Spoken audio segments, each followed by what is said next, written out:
Müharibədə ağır artilleriya atəşləri nəticəsində Azərbaycanda uşaqlar, qadınlar düşmən tərəfindən dinc sakinlər də öldürüldü. Amma düşmən öz layiqli cavabını aldı, böyük qələbəni əldə etdik. Bir daha qələbən mübarək olsun Azərbaycan. Efirimizi davam etdiririk, hörmətli tamaşaçılar. Hərbi paradı izlədikdən sonra və biz sizə sıradakı reportajlarımızı bir-bir sizə təqdim edəcəyik. Xəbər verdiyimiz kimi Prezident İlham Əliyev və 1-ci xanım Mehriban Əliyeva Vətən müharibəsində qələbənin 5-ci il dönümü münasibəti ilə Fəxri Xiyabanda ümummilli lider Heydər Əliyevin məzarını ziyarət ediblər.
Prezident İlham Əliyev Ulu Öndərin məzarı önünə əklil qoyaraq xatirəsini ehtiramla andı.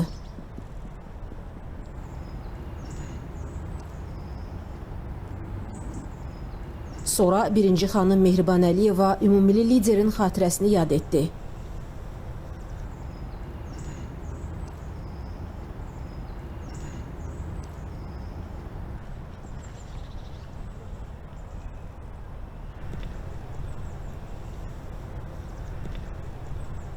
Dövlətimizin başçısı və 1-ci xanım Ulu Öndər Heydər Əliyevin ömürgün yoldaşı, görkəmli oftalmoloq, alim, akademik Zərifə Əliyevanın xatirəsini ehtiramla anaraq məzarı üzərinə gül dəstələri qoydular.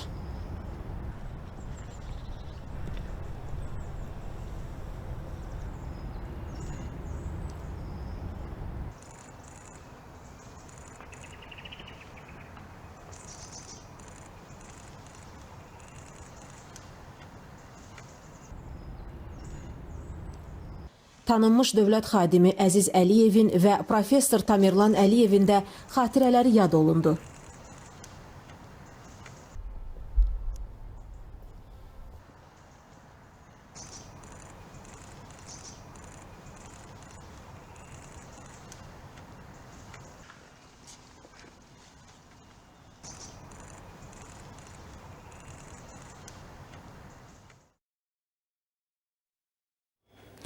Prezident İlham Əliyev və 1-ci xanım Mehriban Əliyeva xalqımızın müqəddəs and yeri olan Şəhidlər Xiyabanını ziyarət ediblər.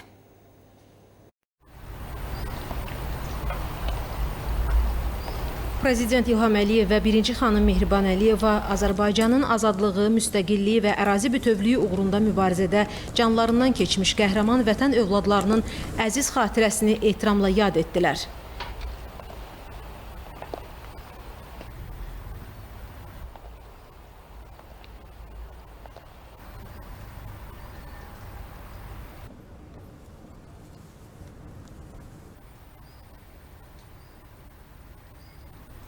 Dövlətimizin başçısı Əbədi Məşəl abidəsinin önünə əklil qoydu.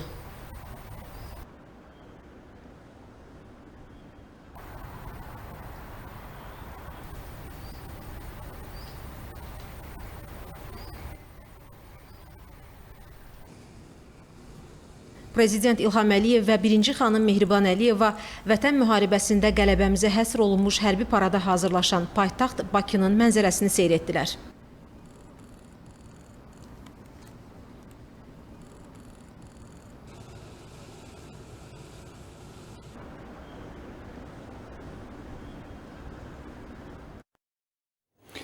Prezident İlham Əliyev və 1-ci xanım Mehriban Əliyeva Bakıda Zəfər abidəsini ziyarət edib və Zəfər muzeyinin açılışında iştirak ediblər.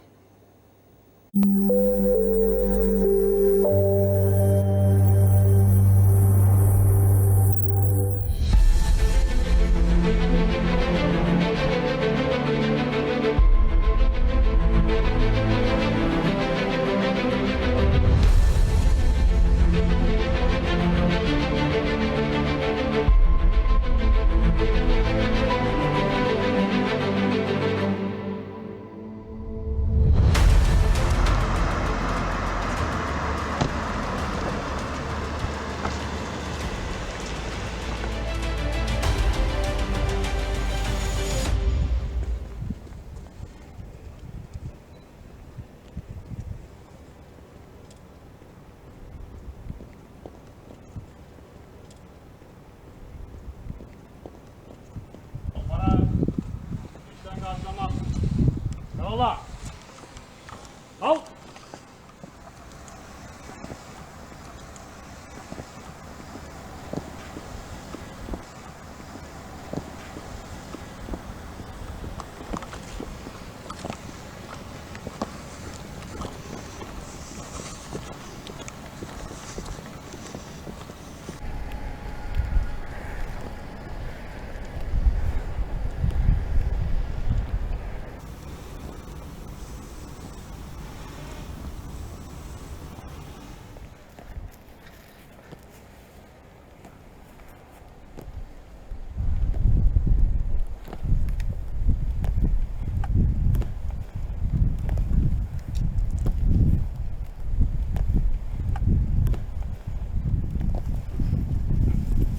Prezident İlham Əliyev Zəfər abidəsinin önünə əklil qoydu.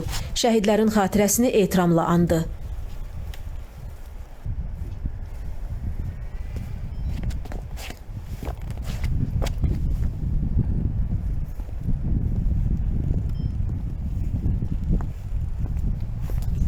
Birinci xanım Mehriban Əliyeva abidənin önünə gül dəstələri düzdü.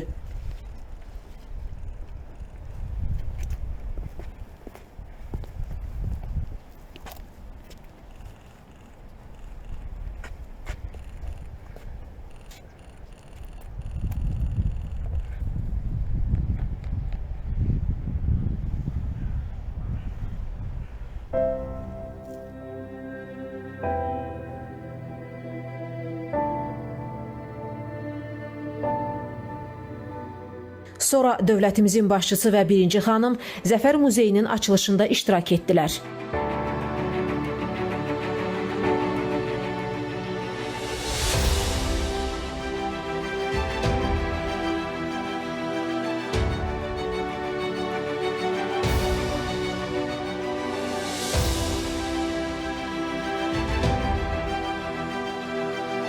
Zəfər Muzeyi Azərbaycan Respublikasının prezidenti İlham Əliyevin 2020-ci ilin dekabrında Bakı şəhərində Vətən müharibəsi memorial kompleksinin və Zəfər Muzeyinin yaradılması haqqında sərəncamından irəli gələrək Azərbaycan xalqının Vətən müharibəsində göstərdiyi misilsiz qəhrəmanlığın və qazandığı şanlı zəfərin nümayiş etdirilməsi, şəhidlərimizin əziz xatirəsinin əbədiləşdirilməsi məqsədi ilə yaradılıb.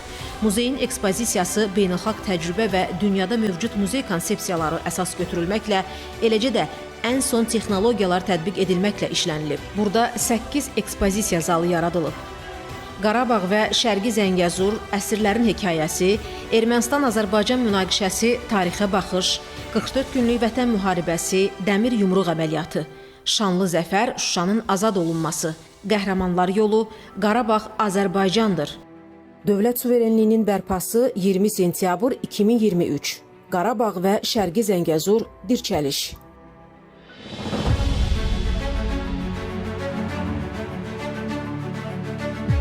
Təqdim olunan faktlar, foto və video materiallar, interaktiv nümayişlər və xüsusi olaraq bu muzey üçün hazırlanmış eksponatlar, maketlər münaqişə haqqında həqiqətləri, 44 günlük Vətən müharibəsinin gedişi, şanlı zəfər nəticəsində dövlət suverenliyinin bərpa olunması barədə məlumatları ziyarətçiyə dolğun çatdırmaqla yanaşı, həm də bu hadisələri hər bir kəsə yenidən yaşadır.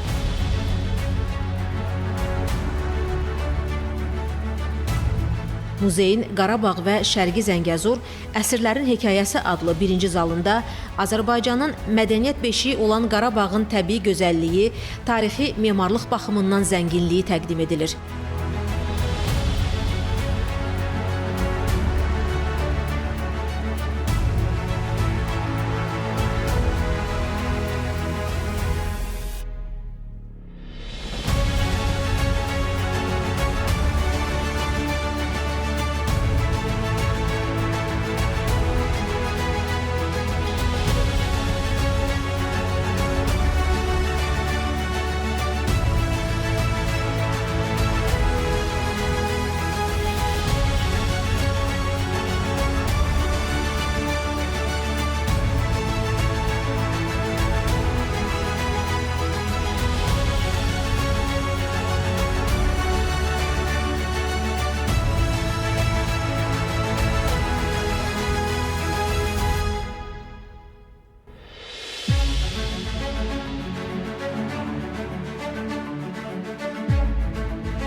Zalın divarındakı kitab installyasiyalarında ümummilli lider Heydər Əliyevin bölgənin sosial-iqtisadi inkişafına verdiyi töhfələrə dair geniş məlumatlar var.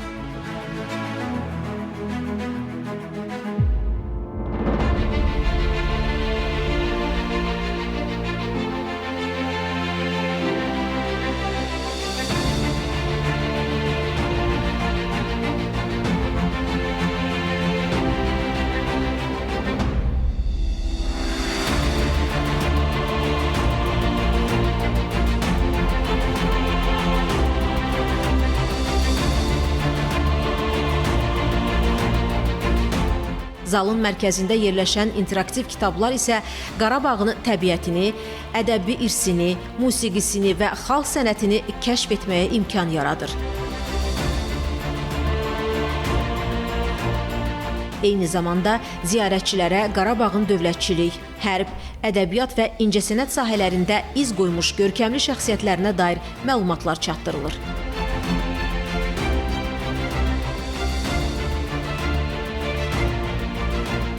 Zəfər Muzeyinin Ermənistan-Azərbaycan münaqişəsi tarixə baxış zalı Qarabağ münaqişəsinin ağrılı və unudulmaz səhifələrini əks etdirir. Burada münaqişənin xronologiyası, ulu öndər və dövlətimizin başçısının apardıqları ardıcıl siyasət nəticəsində torpaqlarımızın işğaldan azad olunması, sülh prosesi barədə məlumatlar yer alır.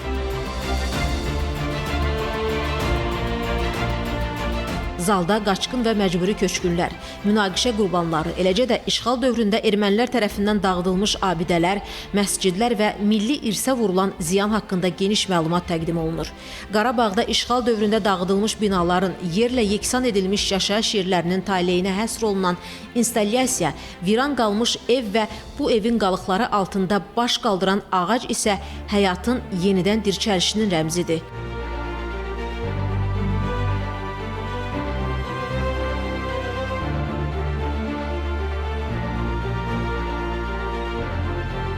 "44 günlük Vətən müharibəsi Dəmir Yumruq əməliyyatı" adlı 3-cü zal Azərbaycan torpaqlarının azadlığı uğrunda aparılan qəhrəmanlıq mübarizəsini əks etdirir.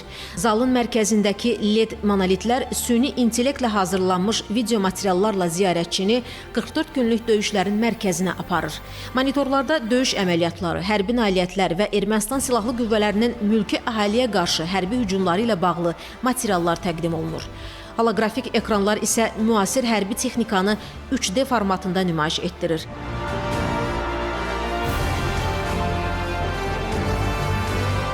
İnteraktiv xəritələr işğaldan azad edilmiş ərazilərdə həyata keçirilən hərbi əməliyyatların mərhələlərini ardıcıllıqla göstərir.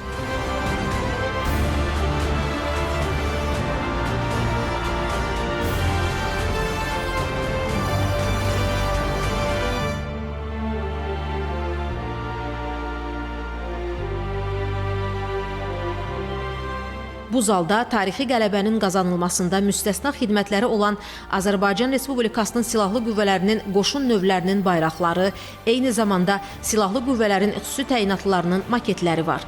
Həmçinin burada Azərbaycan Prezidentinin Vətən müharibəsi və zəfərlə bağlı bir sıra fərman və sərəncamları nümayiş olunur. Şanlı Zəfər Şuşanın azad olunması adlı 4-cü zal Azərbaycanın hərbi tarixində xüsusi yer tutan, misilsiz taktiki bacarıqla həyata keçirilmiş əməliyyatı təqdim edir.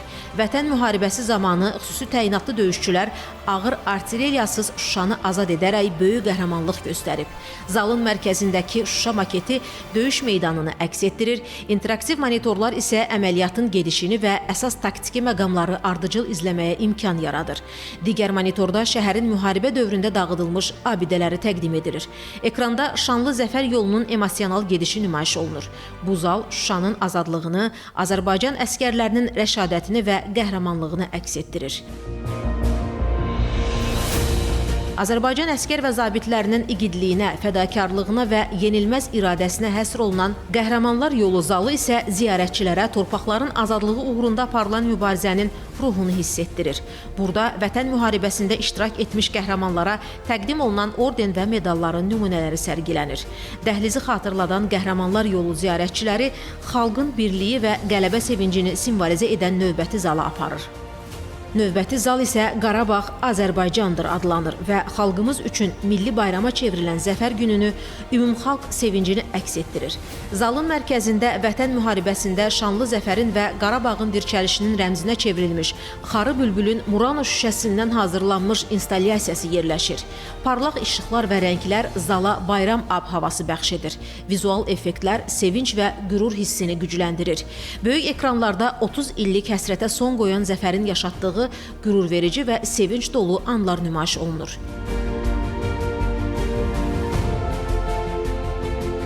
Burada qonaqlar üçün xatirə kitabı da yerləşdirilib.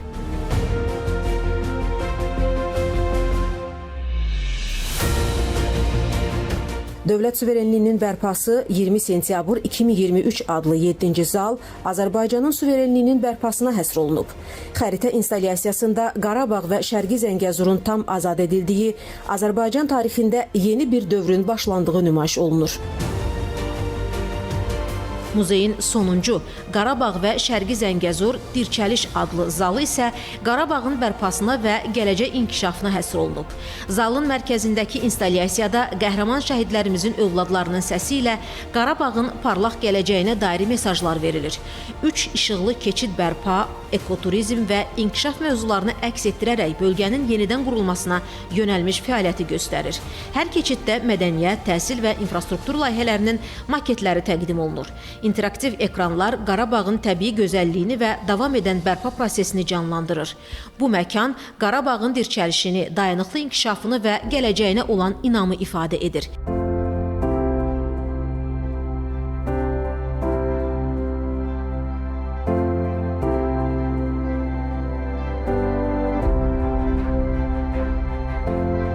Ekspozisiya zalının çıxışındakı Danışan fotolar adlı bölmədə isə Zəfərin hekayəsini və ruhunu əks etdirən fotolar yer alıb.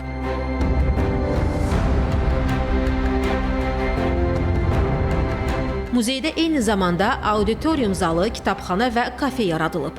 Auditorium zalında seminar və konfransların müxtəlif ictimai tədbirlərin təşkili nəzərdə tutulur. Muzeyin kitabxanasında Azərbaycan tarixinə, mədəni irsinə, artıq keçmişdə qalan Ermənistan-Azərbaycan münaqişəsinə, eləcə də Qarabağın bərpası və inkişafına dair kitablar, araşdırma materialları təqdim olunur. Gələcəkdə hər bir şəhidimiz barədə toplanmış materialların, eləcə də Vətən müharibəsi qəhrəmanları haqqında sənədli filmlərin muzeyin bazasına yerləşdirilməsi nəzərdə tutulur. Muzeyin girişində tarixi qələbənin rəmzinə çevrilmiş dəmir yumruq instalyasiyası və müzəffər Ali Baş Komandan Prezident İlham Əliyevin çıxışından fikirlər əks olunur. Muzeyi əhatə edən divarda 44 günlük Vətən müharibəsində şəhid olmuş qəhrəmanlarımızın adı ehtiram əlaməti kimi həkk edilib. Divar boyu axan su daimi həyat mənbəyi kimi şəhidlərimizin qəhrəmanlıqları ilə ölümsüzlüyə qovuşduqlarını, hər zaman qəlbimizdə yaşadıqlarını simvolizə edir. Muzeyin ekspozisiya zallarında isə Qarabağda Vətən müharibəsinədək və Zəfər günündən sonra həlak olmuş şəhidlərimizin adları var.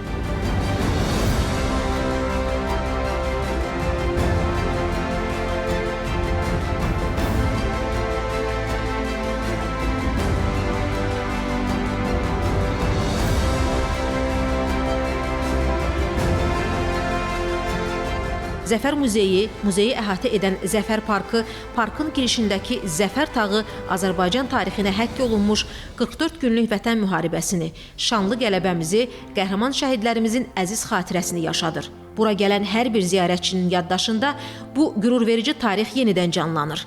Zəfər muzeyi noyabrın 9-undan ziyarətçilər üçün açıq olacaq.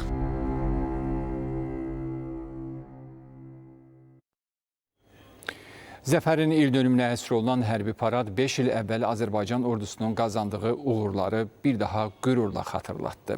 İndi biz dənizkənarı Milli Parkda olan əməkdaşımız Fidan Mahmudov ilə birbaşa bağlantı yaradırıq. Fidan, təəssüratlar necədir? Buyurun.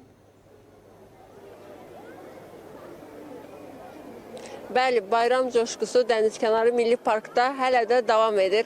Burada hər yaşdan insanı, hər kateqoriyadan insanı görmək mümkündür. Yaşlıdan cavana, uşaqdan böyüyə, hərbiçilərimiz, qazilərimiz, hər kəs Dənizkənarı Milli Parkdadılar. Bayram abu-havasını qeyd edirlər. Həmçinin paradı izləməyə gəliblər. Və burada Əsl bayram ab-havası var. Hər kəs istirahət edir, bayramı qeyd edir. Hər kəsin əlində bayraqlar, üzlərində sevinç, gülüş. Kiçikdən böyüyə biz burada hər kəsi görürük. Elə istəyirəm ki, biz burada yaxınlaşaq sakinlərimizə, baxaq onların fikirləri necədir, bayramla bağlı nə hisslər keçirdirlər. Burada kiçiklərimiz də var, böyüklərimiz də var. Hər vaxtınız xeyir, bayramınız mübarək. Hisslərimizi alaq bu gündən bağlı. Bayramımız mübarək. Şəhidlərimizin qanı ilə yazılan bu zəfər xalqımızın ən böyük bayramıdır. Allah şəhidlərimizə rəhmət eləsin, prezidentimizə və qazimizə can sağlığı, qazilərimizə can sağlığı versin. Çox sağ olun. Prezidentimiz başda olmaqla, ali komandanımız başda olmaqla bütün xalqımızı təbrik edirəm bugün münasibəti ilə. Qazilərimizə şəfa diləyirəm, şəhidlərimizə rəhmət diləyirəm, onların əzizlərinə Allahdan səbir diləyirəm. Başda mənim bacımın balası olan Hadi Mirhadinin adından da bütün veteranları təbrik edirəm bugünkü gün münasibəti ilə. Sağ olun. Bayramımız mübarək olsun. Bütün xalqımızı təbrik edirəm. Yaşasın Azərbaycan. Çox sağ olun. Təbrik edirəm, bayramınız mübarək. Çox sağ olun. Sizin də bayramınız mübarək. Çox sağ olun. Bəli, ab-hava möhtəşəmdir. Gördüyünüz kimi Dənizkənar Milli Parkda hər kəs bayramı qeyd etmək üçün bura toplaşıb, hərbi parada baxmaq üçün bura toplaşıb. Bizim hələlik buradan çatdırmaq istədiyimiz informasiyalar bundan ibarətdir. Sözü yenidən xəbər mərkəzimizə ötürürəm. Buyurun. Təşəkkür edirik əməkdaşımıza. Ətraflı məlumatları bizə çatdırdı, söhbətlərini təqdim etdi. Azərbaycan vətəndaşları olaraq bugün hərbi paradı izləmək hər kəs qürur hissləri yaşadı. Bir daha dövlətimizin, ordumuzun gücü dünyaya göstərildi. Paraddan sonra təəssüratları izləyək. Azərbaycan Hava Qüvvələrinin şoularını xalqımız böyük sevinclə izləyir. Hərbi parad təkcə hərbi gücümüz deyil, milli qürurumuz, xalqımızın birliyi, eyni zamanda ordumuzun müzəffərliyini nümayiş etdirir. Həmçinin də Azərbaycanın ərazilərini daim təhlükəsiz şəkildə qoruya biləcək ordumuzun bir daha nümayişidir. Xankəndi şəhəri də yenidən qurulur, bərpa edilir. Şəhərin tarixi binaları öz görkəminə qayıdır. Əlbəttə, digər infrastruktur layihələr də həyata keçirilir. Yenidən Xankəndiyə bağlanırıq. Əməkdaşımız Xankəndi şəhərindən görüntüləri, həmçinin şəhərdə aparılan quruculuq işləri barədə məlumatları çatdıracaq. Ayşən, söz sizdədir.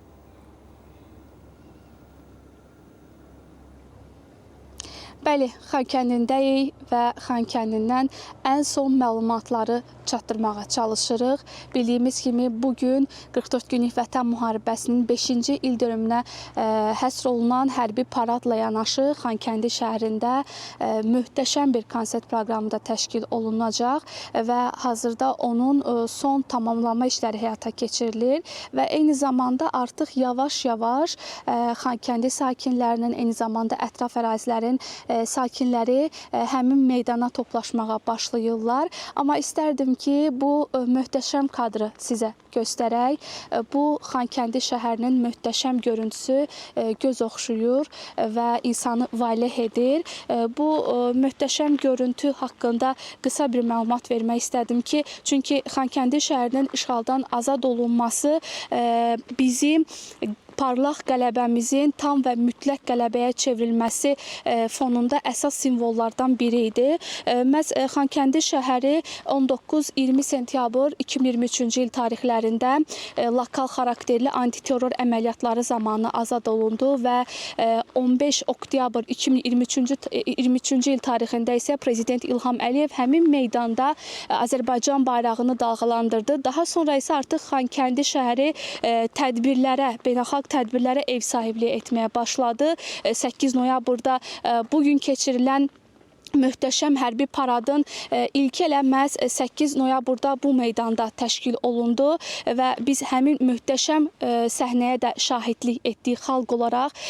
Bu birliyimizi həmin gündə nümayiş etdirdik. Bugün isə Xankəndi şəhəri yenidən dirçəlir, yenidən qurulur və bu möhtəşəm görüntü daha da gözəlləşməyə başlayır. Sözsüz ki, bugün Azərbaycan xalqı ilə yanaşı bütün dünyanın gözü məhz Qarabağda, Şərqi Zəngəzurdadır. Hər kəsin ürəyi bura ilə döyünür. Məsələ bunların fonunda isə istərdim ki, bura haqqında daha ətraflı məlumatlar verim. Çünki Xankəndi şəhərinin hər bir ərazisində, hər bir qarışında tikinti, yenidən qurma, bərpa ilə biz qarşılaşırıq. Bugün Xankəndi şəhərində Zəfər Parkı inşa olunur. Artıq yekunlaşıb, son tamamlama işləri gedir.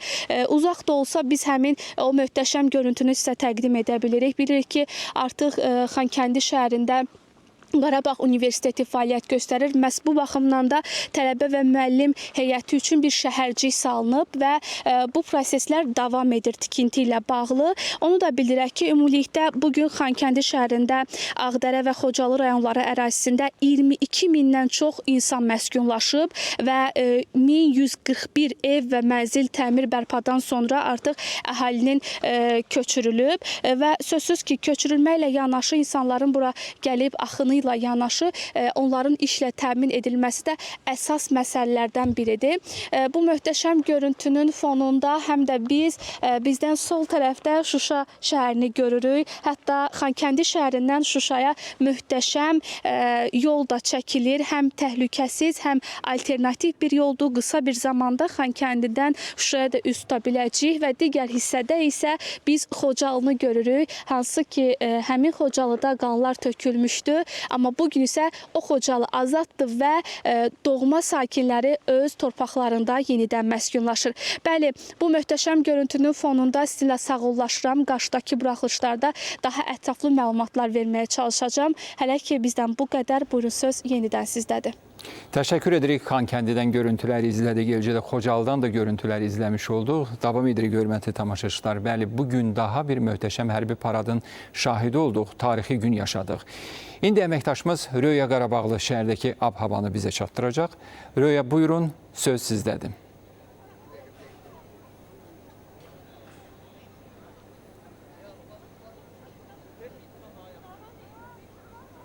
Bəli, qələbələr yaraşan xalqımız hərbi paradı böyük sevinclə izlədi. Biz də parad boyu məhz sakinlərimizin o izləməyini izlədik. Təbii ki, körpələrimiz belə paradda iştirak edirdilər. Onlar böyük sevinç hissi ilə bu paradı məhz izləyir. Eyni zamanda biz onları həmçinin danışdırmışıq, təəssüratlarını almışıq. Digər efirlərimizdə bunları da təqdim etməyə çalışacağıq. Amma əsası isə ondan ibarətdir ki, elə anındaca biz o təəssüratları alaq. Müharibə iştirakçımız yanımızdadır. Özünüzü təqdim edin, zəhmət olmasa. Quliyev Nazim, 1-ci və 2-ci Qarabağ savaşının iştirakçısı, ehtiyatda olan zabit. Nazim müəllim, paradı izlədik. Bunu necə şərh eləyərdiniz? Həm müharibə iştirakçısı olaraq, həm xalqımızın o qürurlanları yaşamağı barədə. Təbii ki, parad bir dövlətin qürurudur. Parad bir dövlətin güclü olmağıdır. Parad bir dövlətin necə inkişaf elədiyini göstərmək və dünyaya göstərmək bir siyasi amildən və hərbi amildir. Bunu da Müzəffər Ali Başkomandanımız, cəsur komandirimiz Ali Başkomandan İlham Əliyev xalqa və dövlətə bunu göstərdi. Çox gözəl günlər yaşadıq, bugün də yaşadıq. Qabaqda da yaşayacağın Azərbaycan xoş günləri qarşıdadır. Birinci paradımız yadınızdasa 2020-ci ildə idi. 2020-ci ildə parad keçiriləndə hələ biz tam demək olar ki, istədiklərimizə nail olmamışdıq. Ali Başkomandanının dahiliyi bizi ona nail elədi və bizim torpaqda heç kim qalmadı. Ərazi bütövlüyümüz demək olar ki, tam təmin olundu. Allah şəhidlərimizə rəhmət eləsin. Və bir də onu demək istəyirəm ki, bu parad şəhidlərimizin ruhunu dincəlməkdən ötürü bir qürur hissidir mənim üçün. Çünki biz Qarabağın azad olmasında başda Müzəffər Ali Başkomandana, şəhidlərimizə, qazilərimizə, veteranlarımıza borcluyuq. Onlardan əlavə kim varsa hamı öz vəzifəsini yerinə yetirib. Təşəkkür edirəm. Hamı öz vəzifəsini yetirib. Minnətdaram bu qürurlanları bizlə bölüşdüyünüzə görə, həmçinin də təşəkkür edirik sizlərə ki, bizə o azadlığı, eyni zamanda ərazi bütövlüyümüzü yaşatdığınıza görə minnətdaram. Bəli, qeyd etdiyimiz kimi burada həm hərbi qulluqçular, eyni zamanda müharibə iştirakçıları, xalqımız ən kiçiyindən böyüyünə olaraq paradda iştirak edirdilər, sevinclərini bölüşürdülər. Biz isə nə deyə bilərik? Xalqımıza qələbələr yaraşır. Daim zirvələrdə ol. Azərbaycan xalqı bayrağın daim zirvələrdə dalğalansın. Hələlik bizdən bu qədər deyib sözü yenidən siz ötürürük. Təşəkkür edirik əməkdaşımıza bizimlə birbaşa bağlantıda məlumatlarını bölüşdü. İkinci Qarabağ müharibəsindən sonra Azərbaycan regionda yeni reallıqlar yaratdı. Nəqliyyat və enerji sahəsində artan rolu bugün çox danışılır. Təklif etdiyi layihələr isə bütün dünyada müzakirə edilir. Yolları birləşdirir, sərhədi körpüyə çevirir.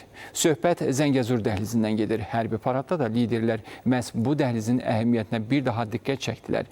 Bəli, Azərbaycanın qurduğu dəhliz təkcə Naxçıvanı ana vətənə bağlamır, həm də Avropadan Çinə qədər uzanan böyük bir yol inşa edir.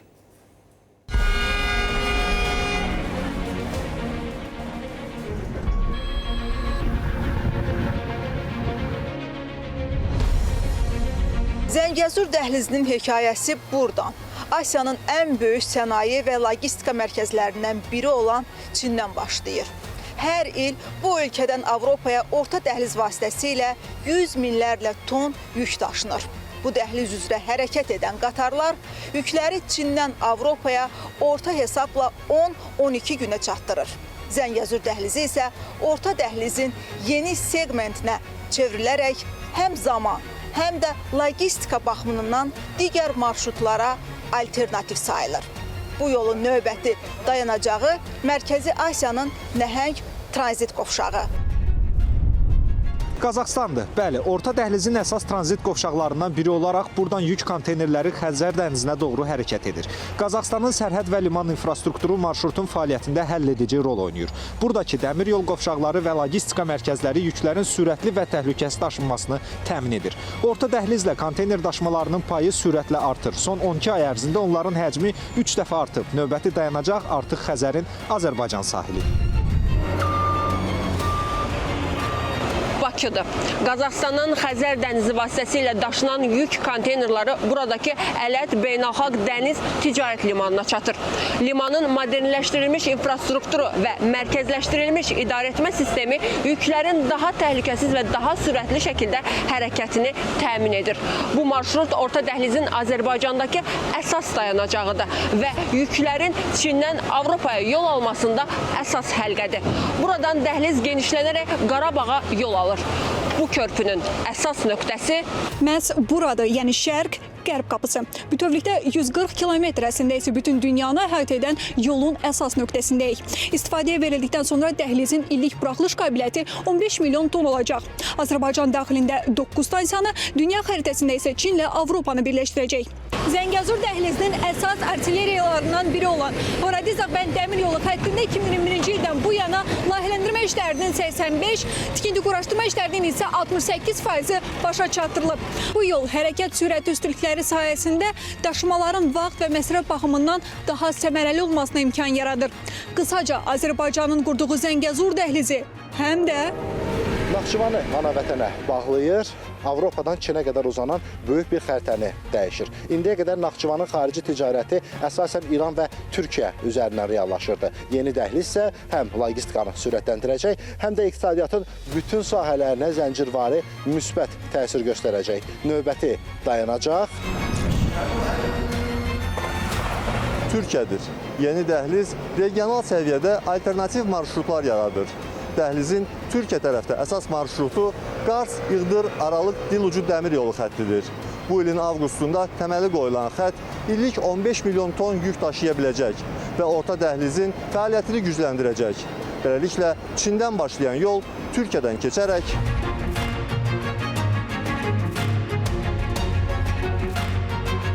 Avropaya qədər uzanır. Avropa İttifaqı ölkələri Zəngəzur dəhlizinə ikinci həyat kimi baxır. İttifaq ölkələri həm də Zəngəzur dəhlizinə gələcəyin neft-qaz tranziti kimi yanaşır. Çünki Orta Asiyanın və eləcə də Qazaxıstanın zəngin karbonhidrogen ehtiyatlarından ucuz və sərfəli istifadənin ən rahat yolu məhz Zəngəzur dəhlizidir. Beləliklə, Azərbaycanın müəllifi olduğu Zəngəzur dəhlizi layihəsi artıq bütün dünyanı birləşdirir. Elə buna görə də nəinki şərq, qərb, hətta şimal-cənub dəhlizi də bu torpaqlardan keçəcək.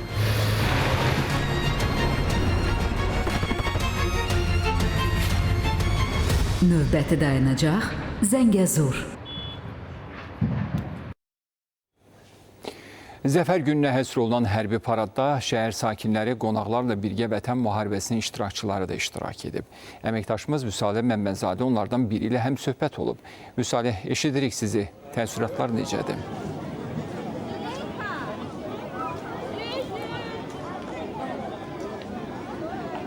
Bəli, zəfərimizin 5 ili və zəfərimizin 5 ilini, 5-ci ilini biz Bakının ən hündür yerlərindən biri olan Seyrangahda məhz hərbi parad vasitəsilə qeyd etdik və izlədik. Qeyd edim ki, bir neçə saniyə öncə elə başımızın üzərindən, aydın səmadan Azərbaycanın ordusunun qırıcıları, təyyarələri keçdi və biz bu sevinci, biz bu əzmi, biz bu birliyi bir daha yaşadıq və Bakının sakinləri ilə, qonaqları ilə ən əsası da biz bu qüruru, fəxri, biz bu əzəməti Vətən müharibəsinin iştirakçıları ilə birgə yaşadıq. Onlarla bir daha qürurlandıq, bir daha xoşbəxt olduq, bir daha gözlərimiz sevincdən doldu və elə istəyirəm ki, bütün bunları mənimlə birgə yaşayan və bizimlə burada birgə yaşayan Vətən müharibəsi iştirakçısı Cavid Hüseynov, hansı ki, Suqovuşan və Laçın uğrunda döyüşü və medallara layiq görülüb, onunla həmsöhbət olaq. Buyurun Cavid bəy. Salam, hər vaxtınız xeyir olsun. Bugün 8 noyabr 2025-ci il Zəfər bayramınız mübarək olsun. Bütün xalqımızın Zəfər bayramınız mübarək olsun. Allah şəhidlərimizə rəhmət eləsin, qazilərimizə can sağlığı versin. Həqiqətən də bugünkü gün çox qürur verici gündür. Allah bütün şəhidlərimizə rəhmət eləsin, qazilərimizə can sağlığı versin. Bu qədər. Həqiqətən də bugün doğrudan da sizin dediyiniz kimi qürurlu bir gündür və biz bir daha ordumuzun əzəmətini, böyüklüyünü gördük bu günləri və bugün insanların içərisində olmaq, Cavid bəy, necə bir hissdir? Bax, bugün Vətən müharibəsinin iştirakçısı olaraq Allah bütün şəhidlərimizə rəhmət eləsin, sizə olan ehtiramı, sayğını da gördünüz. Necə bir hissdir Zəfər günündə olmaq, məhz Zəfərimizin yubileyində iştirak etmək? Çox gözəl bir gündür, həqiqətən də. Mən çox qürur duyuram bu günlə. Bu qədər. Çox sağ olun, təşəkkür edirik sizə.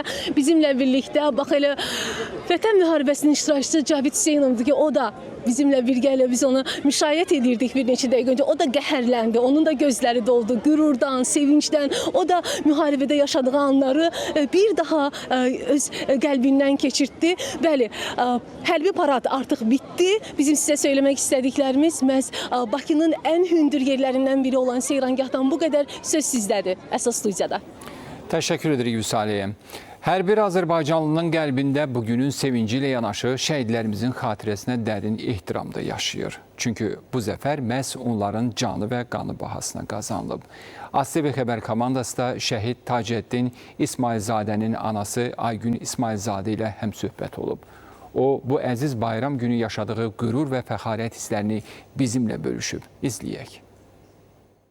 Bugün Zəfər bayramımızın 5-ci ilidir. Qürur verici bayramımızdır. Şükürlər olsun ki, vətənimiz azaddır. Sağ olsun bizim ali başkomandan. Balalarımız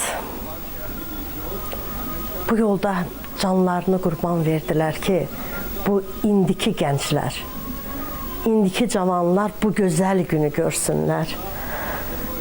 Azərbaycan günü-gündən çiçəklənir. Qarabağda Azərbaycanın doğrudan da göz bəbəyi idi. Və var olsun ki, balalarımız o gözəl göz bəbəyimizi özümüzə qaytardılar. Qürurlu gündür. Zəfər bayramı doğrudan da Azərbaycanın. Bugün çox həyəcanlıyam, çünki qürur verici bir gündür. Daim indən sonra dünya durduqca Azərbaycan bu günü unutmayacaq. Körpə balaların ki, əlində Azərbaycanın bayrağı qışqıra-qışqıra ki, Zəfər bayramımızdır. Gör, indi biz analar necə fəxr edirik. Zəfərimizin təntənəsini izlədik. Hər bir Azərbaycan vətəndaşı Qarabağımızın azadlığının qürurunu yaşayır. Ordumuzun şanlı qələbəsinin bayramını qeyd edir. Tarixi zəfərimizin 5 ilidir bugün. 5 ildir ki, torpaqlarımız işğaldan azad edilib. 5 ildir ki, həsrət bitib. Və görürsünüz ki, bugün hərbi paradda bütün Azərbaycan xalqı, şəhərimizə, ölkəmizə gələn qonaqlar hər biri bu hərbi paradı böyük maraqla izləyir. Bugün hər kəsin ürəyində o qürur, o sevinç yenidən canlanıb. Küçələr bu insanlar axışır, əllərində 3 rəngli bayrağımız, üzlərində təbii ki, təbəssüm, gözlərində həyəcan var. Kimi kövrəlir, kimi həmin o hissləri yenidən yaşayır və təbii ki, bugün hər birimiz, bütün Azərbaycan xalqı yenidən o dəmir yumruq kimi birləşib. Bakı bugün tamam başqa havadadır. Şəhərin havasında bayram nəfəsi var. Uşaqlar sevinclə bayraq yelləyirlər, gənclər, yaşlılar, ailələr hamı bu anın bir parçasıdır və biz də onlarla bərabər bu tarixi anları yaxından izləyirik və tarixi anların bir parçasıyıq. Və indi insanlar görürsünüz, böyük maraq və qürurla bu möhtəşəm hərbi paradı izləyir. Hər keçən texnika ilə onlar daha da maraqlarını gizlətmirlər və böyük həyəcanla izləyirlər.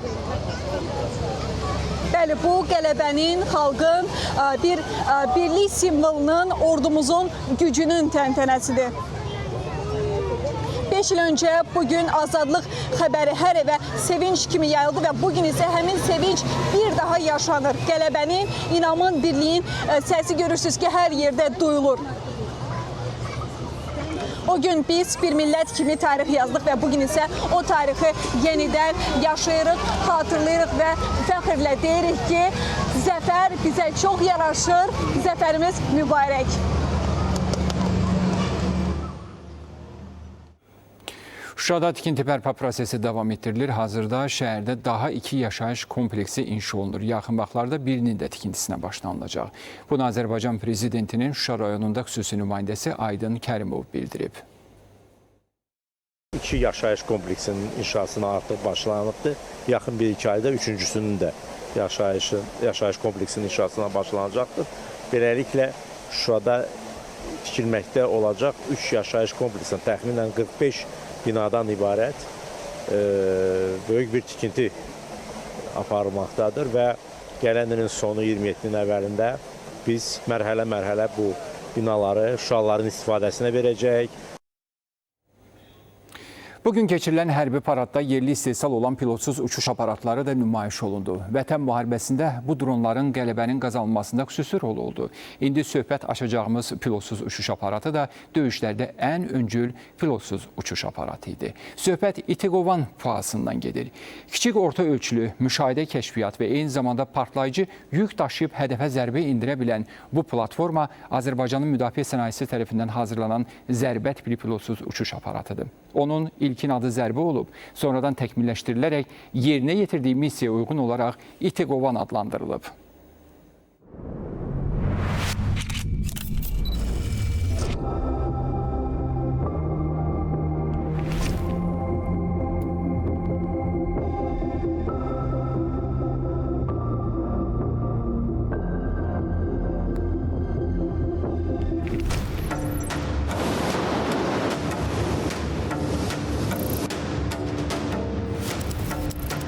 Müharibələrin qaydaları dəyişib.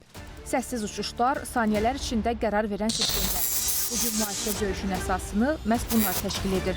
Azərbaycan isə 5 il əvvəl bu reallığın fərqində idi. Bugünədək həyata keçirilən hərbi əməliyyatlarda ordumuzla yanaşı ölkənin müdafiə sənayesi də alnı açıq, uzaq çıxıb. Burada istehsal olunan zərbə və kəşfiyyat tipli pilotsuz uçuş aparatları bugün Azərbaycan ordusunun texnoloji rəmzinə çevrilib. Dəmirlə elektronika birləşəndə nəticə yalnız bir olur. Səssiz, amma dəqiq zərbə. İtiqovan pilotsuz uçuş aparatı səmanın görünməz döyüşçüsüdür. Real döyüş şəraitində yüksək effektivlik göstərib. Avtonom idarəetmə sistemi sayəsində peyk siqnalı kəsilsə belə uçuş davam edir. Bu, əməliyyat zamanı əlaqə məhdudiyyətləri şəraitində mühüm üstünlükdür. Səssiz uçuş və dəqiq zərbələri ilə İtiqovan düşmən üçün həm taktiki, həm psixoloji təzyiq mənbəyinə çevrilib. Orbiter 3 pilotsuz uçuş aparatı, taktiki kəşfiyyat dronu. Qanat açıqlığı 4 metrdən çox 6 saata qədər havada qala bilir. 100 kilometr məsafədə məlumat ötürmə qabiliyyəti və 5 kiloqrama qədər faydalı yük daşıma imkanı mövcuddur. Termal və optik kameralar sayəsində müxtəlif hava şəraitində müşahidə aparmağa imkan verir. Kəşfiyyat və izləmə əməliyyatları üçün vacibdir. Məsələn, bu Orbiter 3 pilotsuz uçuş aparatı 2020-ci il əməliyyatlarında iştirak edib zərbələrə məruz qalmağına baxmayaraq öz missiyasını tamamlayaraq geri qayıtmağı bacarıb. Orbiter 4 pilotsuz uçuş aparatı, uzun müddətli kəşfiyyat dronu. 24 saat havada qala və 150 kilometr məsafədə kəşfiyyat apara bilir. 12 kiloqramadək faydalı yük real vaxtda yüksək keyfiyyətli görüntü ötürə bilir. Uzaq məsafəli əməliyyatlarda məlumat üstünlüyünü təmin edir və kəşfiyyat istiqamət tapşırıqlarını əhəmiyyətli dərəcədə genişləndirir. Vətən müharibəsi dövründə ordunun atıcı silahlara, müxtəlif çaplı pulemyotlara olan tələbatı da məhz böyük bir hissəsi yerli istehsal hesabına qarşılanırdı və demək olar ki, burada əsas məqsəd bu sahədə xarici mənbələrdən asılılığı aradan qaldırmaqdır. İstehsalın hər mərhələsi diqqətli izlənilir. Materiallar formaya düşür, detallar bir-birinə uyğunlaşdırılır, sistemlər yoxlamadan keçir. Burada hazırlanan hər element işin görünməyən, amma vacib hissəsidir. Bu məhsulların istehsalı həm daxili tələbata, həmçinin ixrac yönümlü sifarişlərin təmin edilməsinə yönəlib. Hazırda müəssisəmizdə 7.62 mm-lik avtomat, 7.62 12.7, 14.5 mm-lik snayper tüfənglərinin istehsalı və təkmilləşməsi üzrə işlər gedir. Bu uçsuz-bucaqsız zavodlarda ölkənin təhlükəsizliyini təmin edən hərbi texnikalar istehsal olunur. Burada görülən işlər təhlükəsizlik sahəsində uzunmüddətli dayanıqlığın təmin olunmasına hesablanan sənaye zəncirinin mühüm həlqəsini təşkil edir. Bunun bariz nümunəsi kimi son bir ildə məhsulların istehsal həcmində ciddi artım müşahidə olunmuşdur. İstehsal olunan məhsulların hissələrinin 90%-nin emalı müxtəlif təyinatlı rəqəmsal proqramla idarə olunan avadanlıqlarda aparılır ki, bu da texniki imkanlarımızı artırır, keyfiyyət baxımından beynəlxalq bazara, rəqabətə davamlı məhsul çıxarmamıza imkan verir. Arxa cəbhədə çalışan hər bir mühəndis və işçi döyüş meydanında qazanılan uğurların ayrılmaz hissəsidir. Onların peşəkarlığı sayəsində bugün Azərbaycan müdafiə sənayesi regionda rəqabət qabiliyyətli və etibarlı tərəfdaş kimi formalaşıb. Əntiqə Fərəcova, Bahab İmanlı, Fəzail Kamalov, ASTV Xəbər. 21-ci əsrin ən güclü ordularından biri Azərbaycan Silahlı Qüvvələri 2-ci Qarabağ müharibəsi və antiterror əməliyyatları hərbiçilərimizin peşəkarlığını, xalqımızın cəsurluğunu növbəti dəfə bütün dünyaya göstərdi. Bu isə illərlə ordu quruculuğu sayəsində həyata keçirilən sistemli islahatların nəticəsi idi. Azərbaycan ordusu Vətən müharibəsində yeni nəsil döyüş texnikasından istifadə edərək müasir hərbi strategiya nümayiş etdirdi. Bu əməliyyatlar arasında ən çətin və eyni zamanda ən əhəmiyyətlisi Şuşanın azad edilməsi idi. Bölmələrimizdən biri Xankəndi və Laçın istiqamətindən gələn yolu nəzarətə götürdü və orada düşmənin izrehli texnikasını, həmçinin nəqliyyat dəhlizlərini nəzarətdə saxladı. Digər bölməmiz bu istiqamətdən dağı aşaraq Şuşaya daxil oldu və düşmənin məhv edilməsi prosesini həyata keçirdi. Başqa bir bölməmiz isə Daşaltı kəndi istiqamətindən sıldırım qayaları aşaraq döyüş əməliyyatlarına qoşuldu. Şuşa fatihlərindən biri də Ümman Baxşalıyevdir. O 5 il əvvəl döyüş meydanında baş verənləri belə xatırlayır. Daxili qoşun kürsənatlı olaraq kürsənatlı qüvvələr tərkibində Laçından Şuşaya gələn və Xankəndidən Şuşaya gələn yolu bağlamaq idi. Bizim tapşırığımız bu yol üzərində düşmənin canlı qüvvəsini və zirehli texnikasını məhv eləmək üçün bu yola qalxdıq. İlk olaraq bu istiqamətdən, yəni sıldırımdan ços vasitəsilə qalxaraq yol üzərinə çıxdıq və bizim rəhbərimiz yol üzərində olan KAMAZ markalı avtomobili vurduqdan sonra bu yol tam bizim nəzarətimizə keçdi. Düşmənin ağlına belə gəlməyən istiqamətlərdən həyata keçirilən hücumlar əməliyyatın effektivliyini daha da artırdı. Ermənistan silahlı birləşmələri üç tərəfdən mühasirəyə alındıqlarını anlayanda isə artıq iş işdən keçmişdi. Düşmən sanki panikaya düşdü və sanki elə bildilər ki, öz qüvvələridir. Artıq görəndə ki, bizik, yəni bizim Azərbaycan xüsusiyyətlərdə onlar çox panikaya düşdü. Yol üzərində qırılan qırıldı, qaçan isə şəhərdən və bu yol üzərindən qaçaraq buranı tərk elədilər. Şuşa azad olunanda bütün sosial şəbəkələrdə paylaşılan görüntülərin tarixçəsi isə belədir. Daşaltıdan gələn 100-dən çox ermənini, yəni buradan 103 nəfər sayılır. 103 nəfər ermənini biz burada yol üzərində məhv elədik. Və həmin kadrlar var, hansı ki o dövrə aid, məhz bu yolda çəkilir. Bəli, həmin kadrlar bu yolda çəkilir. Bu həmin mənfur düşmən elə bilirdi ki, rahatca gələcək və Daşaltıdan gəlib Xankəndiyə gedəcək. Ancaq onlar bilmirdilər ki, burada bizim pusku bölgəmiz vardı, pusku yerimiz vardı və biz bu istiqamətdən Şuşaya daxil olmuşduq. Bütün vətəndaşlarımız kimi ümman da azadlığı uğrunda qəhrəmancasına döyüşdüyü Şuşanı fəxr və qürurla ziyarət edir. Sinəsindəki medallar isə necə möhtəşəm döyüş yolu keçdiyinin sübutudur. Vətən müharibəsindən sonra Cənab Ali Baş Komandanın sərəncamına əsasən igidliyə görə cəsur döyüşçü, döyüşdə fərqlənmə, Kəlbəcərin azad edilməsi, Şuşanın azad edilməsi və Xocavəndin azad edilməsi medalları ilə təltif edilmişəm. Cənab Baş Nazirin sərəncamına əsasən Vətən müharibəsi iştirakçısı medalı ilə təltif edilmişəm və Cənab Nazirin əmrinə əsasən 10 illik xüsusi xidmət medalı ilə təltif edilmişəm. Sabir Bilalov, Kamran İsayev, ASTV Xəbər. Azərbaycan daha bir tarixi gününü yaşayır. Vətən müharibəsində qazanılan qələbənin 5 illiyi münasibətilə Bakıda keçirilən hərbi parad ölkəmizin gücünü bir daha göstərdi. Ölkə vətəndaşları belə möhtəşəm tədbiri şərəflə izlədilər. İndi biz əməkdaşımız Səkinə Bababəyova ilə birbaşa bağlantı yaradırıq.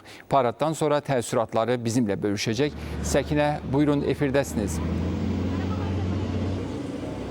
Bəli, zəfərimizin 5-ci ilinə həsr olunan hərbi parad sona çatdı, lakin görürsünüz sakinlər, şəhərimizin qonaqları yol kənarlarından bax belə hərbi texnikaların keçişini hələ də böyük maraqla izləyirlər və alqışlarla yola salırlar bu texnikaları, hərbçilərimizi. Mən çox istəyərdim burada sakinlərdən məhz paradla bağlı fikirlərini öyrənək. Salam, bayramınız mübarək olsun. Necə hiss edirsiniz? O gözəl, çox gözəl hissi. Bugünkü gün o qədər gözləmişdik. Biz özümüz Ağdam sakini, həmişə gözləmişdik ki, Ağdamımız alısın, yurdumuza qayda. Təşəkkür edirəm. Şəhidlərimizə Allah rəhmət eləsin, qazilərimizə Allah cansın. Bizim komandamız, prezidentimizə təşəkkür edirik. Allah ona dəyməsin. Var olsun. Var olsun. Yaşasın Azərbaycan. Bəli, görürsünüz insanların zəfər sevincini izləyirsiniz hal-hazırda. Burada müxtəlif yaş qrupundan insanlar var və uşaqlar bu cür üzlərinə bayraq təsviri çəkiblər, əllərində bayraqla zəfəri qeyd edirlər. Mənim çatdırmaq istədiklərim isə bunlardan ibarət idi. Buyurun, söz studiyadadır. Təşəkkür edirik əməkdaşımıza. Hörmətli tamaşaçılar, xəbər verdiyimiz kimi noyabrın 8-də Bakının Azadlıq Meydanında Vətən müharibəsində qələbənin 5-ci ildönümünə həsr olmuş hərbi parad keçirilib. Azərbaycan, Türkiyə və Pakistan liderləri paradda çıxış edərək dünyaya mühüm mesajlar veriblər. Azərbaycanda ictimai, siyasi sabitlik tam bərqərar olmuşdur.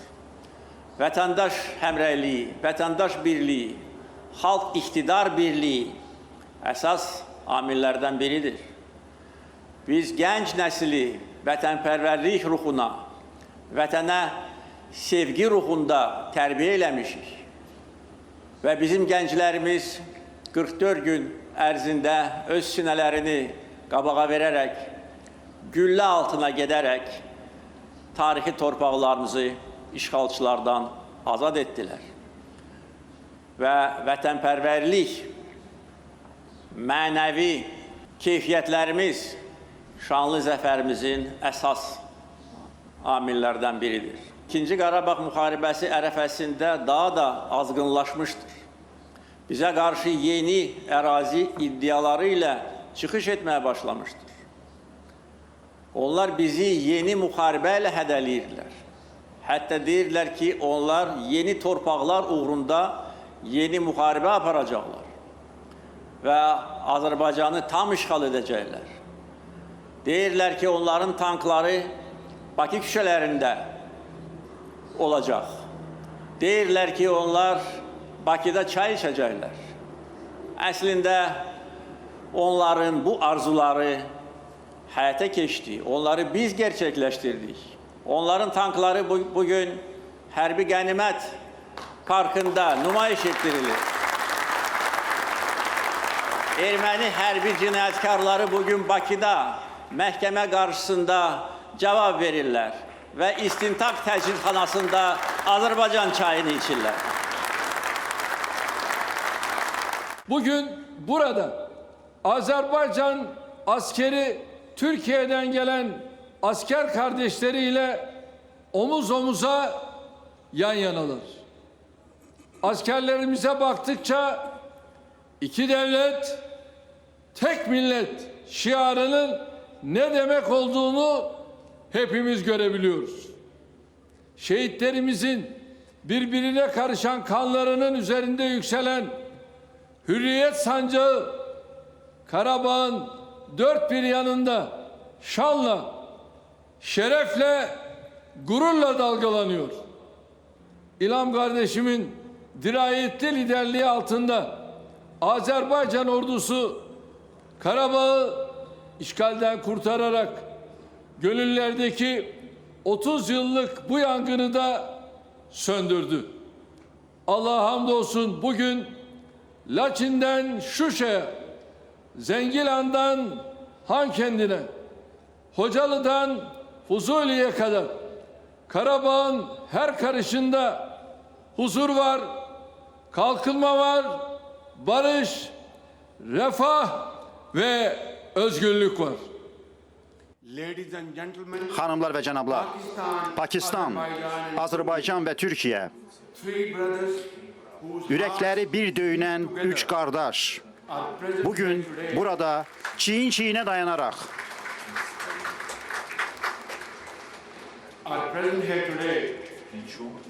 bu cür möhtəşəm tədbiri bir yerdə hamılıqla qeyd edirlər. Azadlığı yalnız güclə qazanmırlar. Onu təmin edən qətiyyətli inam və bağlılıqdır. Çünki onlar qəhrəman mücadiləsinə həyat verir. Xanımlar və cənablar, 5 il əvvəl Azərbaycanın cəsur oğulları, əziz qardaşım, Prezident İlham Əliyevin qətiyyətli və uzaq görən rəhbərliyi altında tarixin çağırışına qalxdılar. Bütün dünya təəccüblə onun şahidi oldu ki, Azərbaycanın cəsur silahlı qüvvələri öz ata-baba yurdlarının tacı olan Qarabağı azad etdi. Torpaqların azadlığı uğrunda bütün mübarizə dövründə Pakistan qardaş Azərbaycanın yanında bir qaya kimi dayandı. Bundan sonra da belə olacaq. Azadlıq meydanı bugünə kimi bir çox qələbələrin şahidi olub. Burada ölkənin müstəqilliyi uğrunda mitinqlər, yürüşlər keçirilib. Şəhid qanları da axıdılıb, sevinç gözyaşları da. Ancaq bugün ordumuz Azadlıq meydanından düşmən ordusunu darmadağın edən, ərazi bütövlüyümüzü təmin edən qalib ordu kimi keçir. Hazırda əməkdaşımız Vüsal Mətləb Azadlıq meydanından bizimlə birbaşa bağlantıdadır. Vüsal, buyurun təəssüratları sizdən eşidək.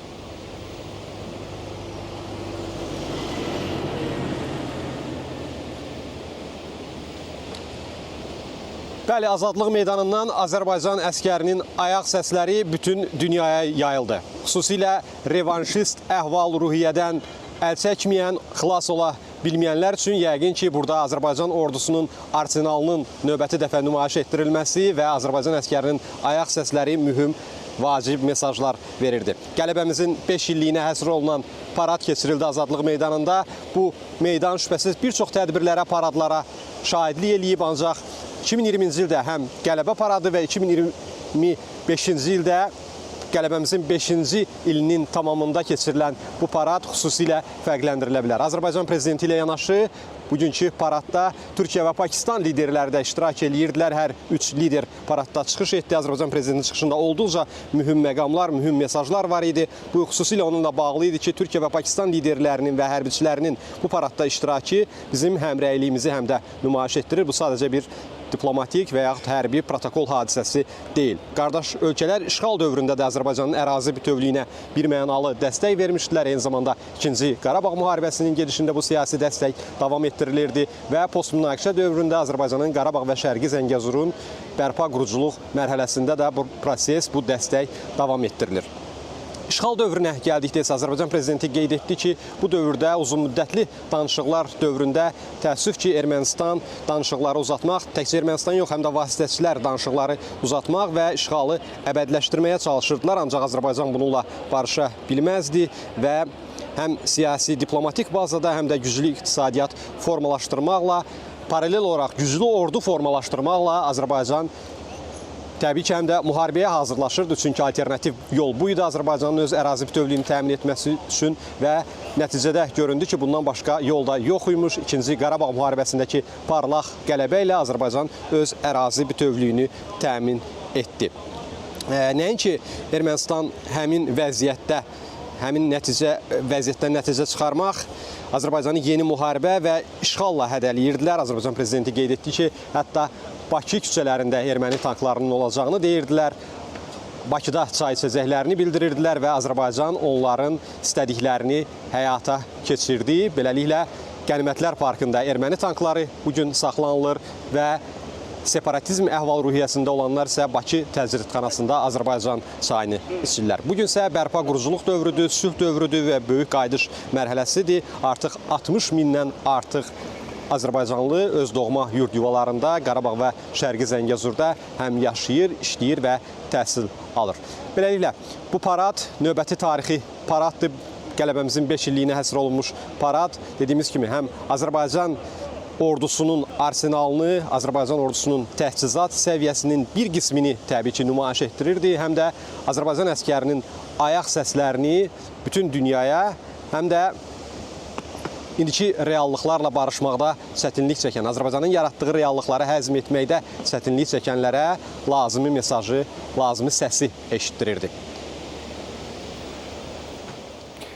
Təşəkkür edirik Vüsala. Bugün keçirilən hərbi paradın təntənəsindən bizə söz açdı və biz davam edirik, hörmətli tamaşaçılar. Biz bu zəfəri asan əldə etmədik. Biz şəhər və kəndlərimizi addım-ba-addım azad etdikcə cəbhə xəttindən yüzlərlə kilometr uzaqda yerləşən ərazilərimiz bombalandı. Mülki vətəndaşlarımız müharibə cinayətlərinin qurbanı oldu. Bu anlarda isə hər zaman mənəvi və siyasi dəstək ilk olaraq qardaş Türkiyədən gəldi. Türkiyə Böyük Millət Məclisinin keçmiş sədri Mustafa Şentop Gəncə terrorundan bir neçə gün sonra həmin əraziyə baş çəkənlərdən biri idi. O müharibənin başladığı günlər Gəncə ziyarəti ilə bağlı Türkiyə təmsilçimiz Yalçın Tahiroğlu ilə həmsöhbət olub, izləyək. Bazı olaylar vardır ki, o dönemde de önemi anlaşılır. Ancak zaman geçtikçe daha farklı algılanır. Karabağ Savaşı'nın 5. yılına geldik. Bugünden baktığınızda neler düşünüyorsunuz? Bazen düğümü çözmek usulüne göre mümkün olmuyor. Kılıçla keserek çözüyorsunuz. Burada da tabii Sayın Cumhurbaşkanımızın ve Türkiye'nin büyük destekleriyle, ki her zaman geçmişte de oldu, o gün de oldu, bundan sonra da olacak. Azerbaycan, Türkiye kardeşliği, tek millet, iki devlet diyoruz. Bu lafta, sözde kalan bir şey değil. O zaman da bunun çok büyük bir kıymeti, etkisi oldu.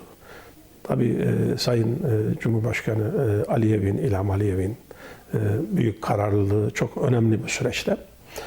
Nihayetinde sorun çözüldü. O sorun çözüldükten sonra sadece Karabağ sorunu, işgal altındaki topraklar sorunu çözülmüş olmadı. Biliyorsunuz bölgemizde de ilerleyen süreçler hem Azerbaycan hem Ermenistan arasında, hem Ermenistan-Türkiye arasında, hem genel olarak bu anlamda bölgemizde de bir barış ortamının, bir güven ortamının tesisini sağlamış olduğu gibi görünüyor. Gence füze ateşine maruz kalmıştı, füze saldırısına maruz kalmıştı. Riskler vardı, güvenlikle ilgili. Önemli bir devletin meclis başkanı olarak böyle bir kararı nasıl aldınız? O süreçte geriye dönüp hatırladığımızda çok açıkça görülüyor ki bu mücadele kamuoyuna, tabii Azerbaycan kamuoyuyla, Türkiye'deki kamuoyunu kastetmiyorum, genel olarak dünya kamuoyuna fazla yansımıyordu. Bunun biraz daha görünür hale gelebilmesi için de özellikle sivillere karşı yapılan bu saldırıların gösterilmesi için de böyle bir ziyaretin doğru olacağını düşünmüştüm. Daha önce tabii diplomat arkadaşlarımızın yaptığı çalışmalarda bunun doğru olmayacağını güvenlik açısından ifade etmişlerdi. Dedim yani güvenlik açısından bir sorun olacağını düşünmüyorum. Yani bu süreçte biz oraya gideriz, bu riski de göze alırız. Arkadaşlarımız da buna hazır dedim. İşte orada tabii televizyonlar var, haber ajansları bizimle beraber. Onlar bunu oradaki görüntüleri kamuoyuna, dünya kamuoyuna gösterme, duyurma açısından bir vesile olmuş olur bu. Orada gittik, hastanede tedavi gören kardeşlerimizi ziyaret ettik. O füzelerin düştüğü yerler, vermiş olduğu hasarların görüntüsünü verdik ve o olaya şahit olanları dinledik. O zaman tabii bu tür çatışmalar, savaşlar çok üzücü ama bu savaşın içinde daha da üzücü olan şey sivillerin hedef alınmasıydı. Savaş birkaç cephede veriliyordu. Hem aynı zamanda diplomasi arenasında, enformasyon alanında savaş veriliyordu. Bu alanda devlet, halk, ordu ve lider birliğini, birlikteliğini nasıl değerlendiriyoruz? Bakın ilk başladığı günlerdeydi bu çatışmaların ilk başladığı günlerde biz aslında biraz önceden planlanmıştı ama böyle denk de geldi. Zamanlamasını biz de onunla birleştirmiş olduk. Topkapı Sarayı'nda İstanbul Üniversitesi ile beraber bir hem bölge Kafkaslar üzerine hem de bu Karabağ sorunu üzerine bir sempozyum düzenlemiştik. Sayın Cumhurbaşkanımız da o sempozyumun açılışına katılmıştı. Orada bu konuyu gelen ilk daha yeni haberler ulaşıyordu. Bu konu gündeme geldi ve bizim Azerbaycan'ın bu haklı davasında sonuna kadar yanında olduğumuzu, Türkiye olarak elimizden gelen her türlü desteği vereceğimizi ifade etmişti Sayın Cumhurbaşkanımız da orada. Tabii bir ayağı önemli, diplomatik ayağı burada. Fakat tabii tarihin uygun anları vardır. Böyle Stephen Zweig'ın bahsettiği, kitabında yazdığı yıldızın parladığı anlar dediğimiz anlar vardır. Böyle bazen 10 yıllar hiçbir şey yapmadan geçer ama tarihte öyle bir an, şartların bir araya geldiği öyle bir an oluşur ki orada çok büyük bir hadise gerçekleşir. Böyle bir zamandı. Yani o şartlar altında birçok ülke hem buna ihtimal vermiyordu belki. Azerbaycan'ın böyle bir silahlı bir mücadeleyle o işgal altındaki toprakları kurtaracağına belki ihtimal vermiyordu kendilerine göre. Belki bunu bir takım diplomatik yollarla engelleyebileceklerini düşünüyordu. Belki zamana yayılacağını düşünüyordu falan. O bakımdan biraz ben hazırlıksız olduklarını da düşünüyorum böyle bir şeye. İşte böyle bir anda bu sonuç elde edilmiş oldu. Azerbaycan toprakları işgalden kurtarılmış oldu. Basın yayın alanında da öyle. Ama tabii görmek istemeyen, inanmak istemeyen, duymak istemeyen insanlara bir şey anlatamazsınız. Sonuçta böyle bir şartlanmışlık vardı. Fakat aklın yolu birdir. Yani Ermenistan bu bölgede bir tarafında Azerbaycan, bir tarafında Nahçıvan, işte küçük bir İran sınırı ve bir tarafında Türkiye. Bunların ortasında yer alan bir Ermenistan'ın asgari insani şartlarda varlığını sürdürebilmesi için bile dostane ilişkiler kurması gerekiyor. İşte bakın Bakü, Tiflis, Ceyhan boru hattı var. Niye bu boru hattı Ermenistan'dan geçmiyor? Mesafe daha kısa. Niye? Siz düşmanca ilişkiler içerisinde bulunursanız hemen sınırınızın dibinde petrol olur, gaz olur, her türlü ekonomik imkanlar olur ama siz bundan istifade edemezsiniz. Dolayısıyla aklı başında siyasetçilerin Ermenistan'da da bunu görmesi ve gerek Azerbaycan gerek Türkiye ile dostane ilişkiler içerisinde olması kendileri açısından en başta tabii ki bölgemiz açısından da çok daha doğru bir karardır. Nitekim şu anki yönetim böyle bir yolda ilerliyor. Benim gördüğüm tabii Ermenistan'da yaşayanlardan ziyade bir Ermenistan diasporası var. Bunlar tuzu kuru insanlar. başka ülkelerde yaşıyorlar. Kendi hayatlarını orada kurmuşlar. Ermenistan'da olan bitenler onların umurunda değil. Sadece Ermenistan'da bir meseleyi, Ermenistan'ın düşmanlığını devam ettirme yönünde bir nasıl diyelim fantazi gibi yaşadıkları ülkelerde sürdürmeye çalışıyorlar. Ermenistan'ın realitesini, içinde bulunduğu şartları dikkate almıyorlar. Şimdiki yönetim kararlı bir şekilde bu diasporanın fantazilerini de bir kenara iterek bu yolda yürümeye çalışıyor. Bu tabii Ermenistan'ın da çok lehine olacak bir durum. Biz bölgemizde esasen barış istiyoruz. Kimsenin toprağında gözümüz yok ama bizim topraklarımıza göz dikenlerin de gerekli dersi almalarını, o dikilen gözlerin çıkarılmasını sağlayacak güce sahibiz. Türkiye olarak da elbette, Azerbaycan olarak da bunu göstermiş olduk o süreçte.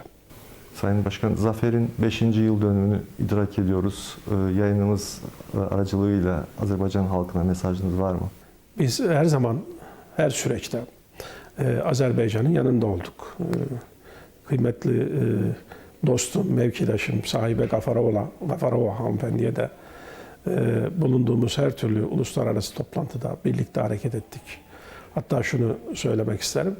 Türkiye'nin temsilcilerinin bulunmadığı toplantılarda Türkiye'nin hukukunu Azerbaycanlı kardeşlerimiz, temsilciler müdafaa ettiler. Yine Azerbaycan temsilcilerinin olmadığı toplantılarda da bizim arkadaşlarımız, Türkiye'nin temsilcileri, diplomatları, vekilleri, siyasetçileri Azerbaycan'ın hukukunu müdafaa ettiler. Bu çok yakın ilişkinin ben gelişerek devam edeceğine inanıyorum. Azerbaycan'ın ve Türkiye'nin bölgelerinde birer yıldız olarak parladıklarını görüyoruz. Bu hem iki ülke açısından hem de bizim birlikteliğimiz hayır için, barış için olan bir birlikteliktir. Bunun bölgemize de büyük katkılar sağlayacağını düşünüyorum. Azerbaycan'ı başta kıymetli Cumhurbaşkanı İlham Aliyev olmak üzere bütün devlet yetkililerini ve Azerbaycan'daki kardeşlerimizi bu büyük zafer için tekrar tebrik ediyorum. Türkiye Prezidenti Recep Tayyip Erdoğan'ın da dediği kimi Qarabağın azad edilməsi təkcə Azərbaycan üçün deyil, Türk dünyası üçün də böyük bir qürur mənbəyidir. Vətən müharibəsində qələbənin 5-ci il dönümünə həsr olmuş hərbi paradı elə Türk mediasının nümayəndələri də izləyir. İndi əməkdaşımız Əntiqə Fərəcovaya bağlanırıq. O Türkiyəli həmkarlarının fikirlərini bizimlə bölüşəcək. Əntiqə, buyurun, sözü sizə ötürürük. Bəli, Azadlıq meydanında keçirilən zəfərin 5 illiyinə həsr olunan hərbi parad rəsmi olaraq başa çatdı. Bugün həm səmada, həm quruda, həm də sahil boyu geniş nümayişlər izlədik. Şəxsi heyətin keçidi, aviaşou, dəniz birləşmələrinin iştirakı və nümayiş etdirilən bütün hərbi hazırlıq səviyyəsi tamaşaçılar tərəfdən böyük maraqla qarşılandı. İndi meydanda yekunlaşma mərhələsi gedir. Biz deməli gün boyu media mərkəzindən canlı bağlantılar edərək parad haqqında tamaşaçılarımıza informasiya çatdırmağa çalışdıq. Burada yerli media ilə yanaşı xarici mediada iştirak edirdi. Elə yanımızda TRT Xəbərin müxbiri Əhməd Yılmaz bəy yanımdadır. Əhməd bəy, təəssüratlarınızı öyrənmək istəyirik. Bugün Azərbaycan ordusu ilə yanaşı Türkiyə və Pakistan ordusunun əskərləri də paradda keçid etdi. Təxminən 2 saata yaxın biz paradı izlədik. Təəssüratlarınız bizim üçün maraqlıdır. Öncelikle Azerbaycan'ın 8 Kasım Zafer Günü kutlu olsun. Bugün oldukça güzel, oldukça muhteşem bir geçit töreni, kutlama töreni gerçekleşti. Cumhurbaşkanımız Sayın Recep Tayyip Erdoğan da bu törende yer aldı. Azerbaycan Cumhurbaşkanı İlham Aliyev'in davetlisi olarak, onur konuğu olarak burada yer aldı. Tıpkı 5 yıl önce olduğu gibi zaferin hemen ardından yine burada bir geçit töreni düzenlenmiş. Cumhurbaşkanımız yine o törende yer almıştı. Bugün bir kez daha Türkiye ile Azerbaycan arasındaki dostluk, kardeşlik, burada bu mesajlar bir kez daha verildi. Oldukça güzel bir geçit töreniydi. Keza Azerbaycan Cumhurbaşkanı İlham Aliyev'in de burada yaptığı konuşma oldukça önemliydi. Yine Cumhurbaşkanı Recep Tayyip Erdoğan'ın da burada verdiği mesajlar, Kafkasya'da barış vurgusu, Türkiye ile Azerbaycan arasındaki dostluğu vurgulayan mesajlar oldukça önemliydi. Yine burada geçit töreninde Türk Silahlı Kuvvetleri'ne mensup komandolar da buradaydı. Yine Türk F-16 savaş uçakları da burada yer aldı. Son dönemde Cumhurbaşkanı Recep Tayyip Erdoğan'la Azerbaycan'la mevkidaşı Aliyev arasındaki yakın dostluk ve diyalog çerçevesinde iki ülke arasındaki ilişkiler oldukça ivme kazandı ki stratejik müttefiklik seviyesine yükseldi bu ilişkiler. Bugün Türkiye ile Azerbaycan arasındaki dostluğu burada bir kez daha gördük. İki ülkenin askerleri burada yan yanaydı, kol kolaydı. Geçit töreninde bir kez daha bir arada yer aldılar. Türkiye ile Azerbaycan arasındaki kardeşlik her geçen gün güçleniyor. Burada da bugün muhteşem bir tören vardı. Tekrar Azerbaycan'ın 8 Kasım Zafer Günü kutlu olsun. Türkiye ile Azerbaycan kardeşliği her zaman yaşasın. Təşəkkür edirik ətraflı məlumatlar üçün. Qeyd edim ki, Azadlıq meydanında hiss olunan ton heç şübhəsiz qürur və inam atmosferi idi. Xalqımızı bir daha bu möhtəşəm Zəfər günü münasibətilə təbrik edirik. Paradla bağlı ən son bağlantımız idi bu bizim. Sözü studiyaya ötürürəm. Daha bir bağlantımızı izlədik, hörmətli tamaşaçılar. Davam edirik. Füzuliyə Zəfər günü münasibətlə tədbirlər davam etdirilir. Şəhər rəsm sərgisi, konsert proqramı təşkil olunub. Əməkdaşımız Elnur Ələkbərov birbaşa bağlantıda ətraflı məlumatları çatdıracaq. Elnur, buyurun.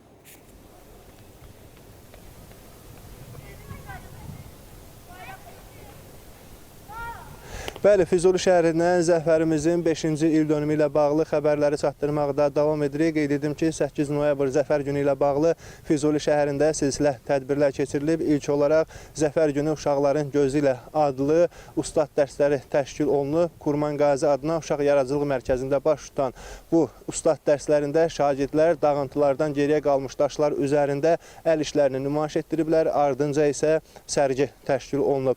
Daha sonra isə Zəfər günün Mübarək Azərbaycan adlı konsert proqramı təşkil olunub. Konsert proqramı baş tutmamışdan əvvəl isə Zəfər Salnaməsi adlı film nümayiş olunub. Ardınca isə konsert proqramına start verilib. Konsert proqramında Vətən müharibəsi iştirakçıları, ümumiyyətlə müharibə iştirakçıları, şəhid ailələri, həmçinin Füzuli şəhər sakinləri iştirak ediblər. Dövlət himni səsləndirilib, şəhidlərimizin xatirəsi bir dəqiqəlik sükutla yad olunub. Ardınca isə Kurman Qazi adına Uşaq Yaradıcılıq kollektivinin ifaları dinlənilib, müxtəlif vətənpərvər ruhda mahnılar səsləndirilib və konsert proqramı bu formada, yəni bu tərzdə başa çatıb. Qeyd edim ki, bugün saat 19:00-da isə Füzuli şəhərində möhtəşəm atəşfəşanlıq nəzərdə tutulub. Bizim bölgədən çatdırmaq istədiklərimiz hələlik bunlardan ibarət idi. Buyurun, söz yenidən sizdədir. Füzulidə Zəfər günü ilə bağlı keçirilən və nəzərdə tutulan tədbirlər barədə əməkdaşımız Elnur ətraflı məlumatları bizə birbaşa bağlantıda çatdırdı. Ağstafada da Zəfər günü böyük sevinç hissi ilə qeyd edilir. Bayram proqramına müxtəlif tədbirlər daxildir. Ağstafada şanlı zəfərimizin 5-ci il dönümü münasibətilə keçirilən tədbirlərə hələ noyabr ayının ilk günlərindən start verilib. Şanlı zəfərimizin 5-ci il dönümü münasibəti ilə Bela yürüyüş də təşkil edilmişdir. Qeyd edim ki, Bela yürüyüş Ağstafa rayon mərkəzi stadionunun qarşısından başlamış, Ağstafanın şəhərinin mərkəzi küçə və prospektlərində davam edərək Ağstafanın ən uca yerində ucaldılmış Azərbaycan bayrağı meydanında başa çatmışdır. Bugün isə 8 noyabr şanlı zəfərimizin 5-ci il dönümü münasibəti ilə keçirilən növbəti tədbirlərə start veriləcək. Elə bizim hazırda olduğumuz, ASTV xəbər komandasında olduğumuz Ağstafə şəhərin mərkəzində yerləşən Ulu Öndərin adını daşıyan Heydər Əliyevin adını daşıyan Mədəniyyət və İstirahət Parkından, bax bu ərazidən tədbirlərə start veriləcək. Vətən müharibəsini iştirakçılarının, qəhrəman şəhidlərimizin ailə üzvlərinin iştirakı ilə 3000-dən artıq sakinin iştirak etdiyi Zəfər yürüyüşü təşkil edəcək. Qeyd edim, Zəfər yürüyüşü Heydər Əliyev mərkəzinin qarşısından başlayaraq mərkəzi prospekt ilə davam edərək milli qəhrəman Rafiq Alıcanovun abidəsi önünə qədər davam edəcək. Daha sonra isə Ağstafanın mərkəzində ucaldılmış şəhidlər memorial kompleksdə bugün Zəfər yürüyüşündən sonra ziyarət ediləcək. 44 gün ərzində hər gün cəbhədən qələbə xəbərləri gəldi. Şuşanın azad edilməsi ilə torpaqlarımızın işğalına son qoyuldu. Bugün həmin tarixi zəfərin 5-ci il dönümüdür. Ölkəmizin hər yerində olduğu kimi azad ərazilərimizdə də bu tarixi gün böyük təntənə ilə qeyd edilir.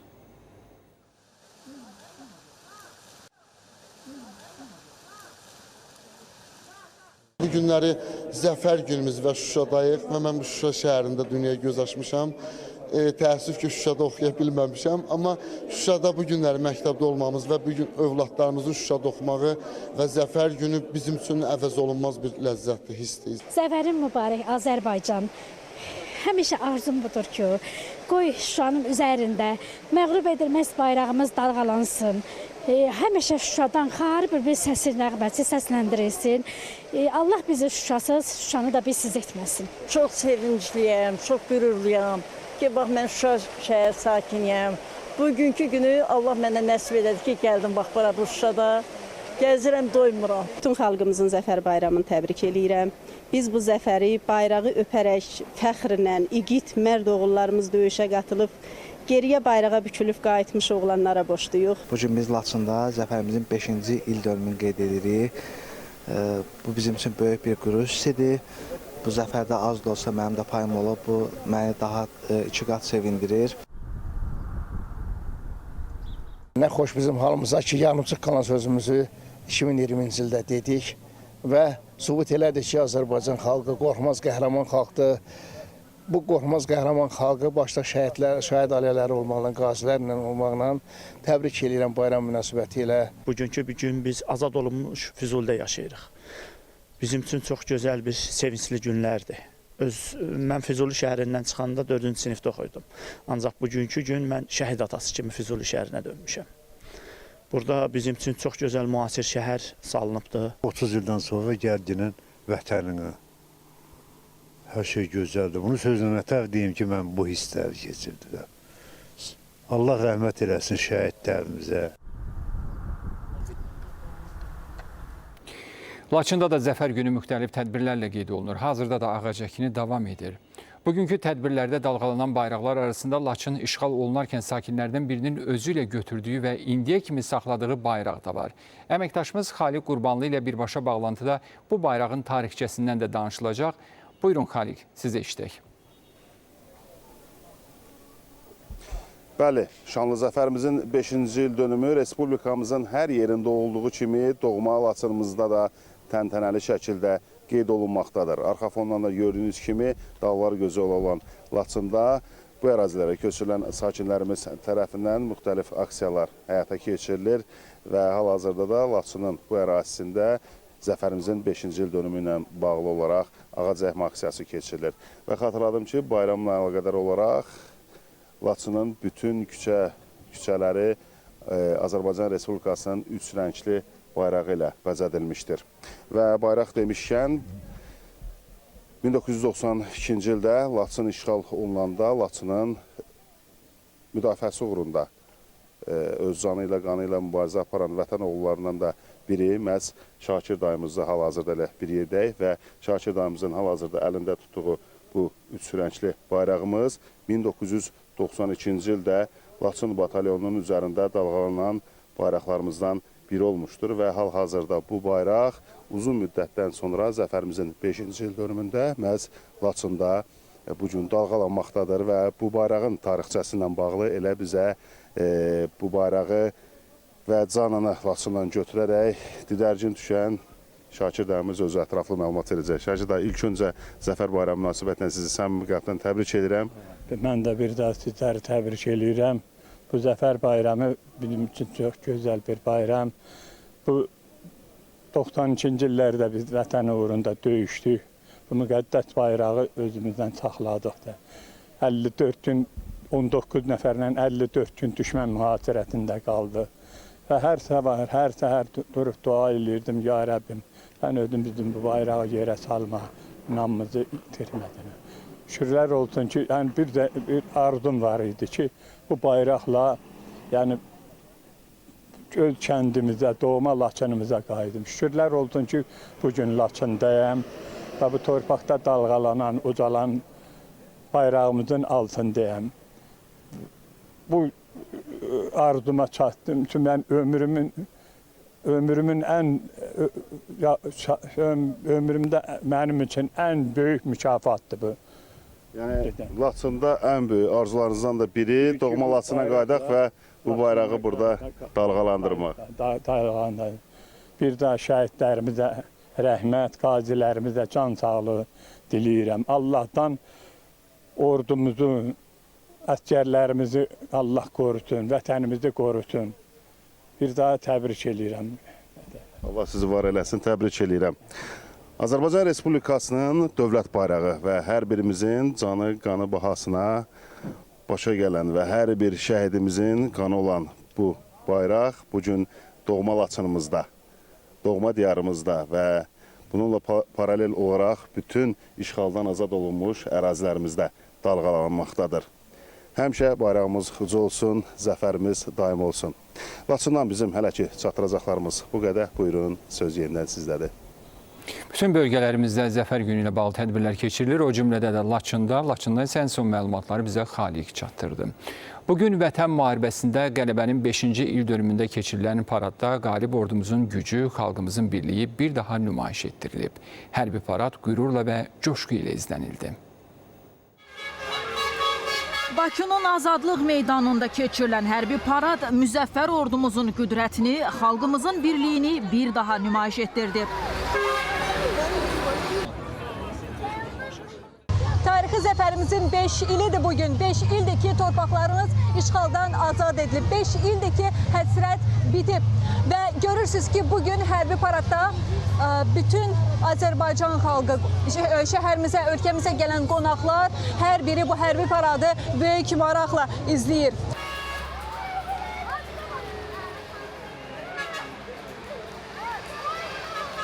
Nə yaxşı ki, biz bu qələbə bizə qismət oldu. Nə xoşbəxt zamanda yaşayırıq ki, bu qələbəni biz görə bildik. Bu cür hisslər məşhur, sevinclə qəhər qarşır. Sən qalibsən Azərbaycan. Paradda yeni nəsil texnika, hərbi hava qüvvələrinə məxsus döyüş təyyarələrinin və helikopterlərin uçuşu oldu. Azərbaycan hava qüvvələrinin şoularını xalqımız böyük sevinclə izləyir. Hərbi parad təkcə hərbi gücümüz deyil, milli qürurumuz, xalqımızın birliyi, eyni zamanda ordumuzun müzəffərliyini nümayiş etdirir. Həmçinin də Azərbaycanın ərazilərini daim təhlükəsiz şəkildə qoruya biləcək ordumuzun bir daha nümayişidir. Bugünü sizlerle paylaşabildiğimiz için Zafer Gününüzü çok güzel bir gösteri oldu. Kardeş ülkeyiz, hep böyle kalacağız inşallah. Kardeştik, kardeş kalacağız. İleride de hep birlikte inşallah güzel günler göreceğiz diyelim. Bugün qalib xalqın, qalib ordunun günüdür. Qoy bu zəfər hər zaman birlik, güc və azadlıq rəmzi kimi yaşasın.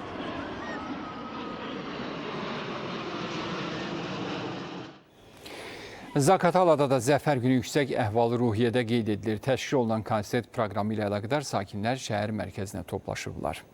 Əməkdaşımız Nigar Davudova məlumatları çatdıracaq. Nigar, siz birbaşa bağlantıdasınız. Buyurun.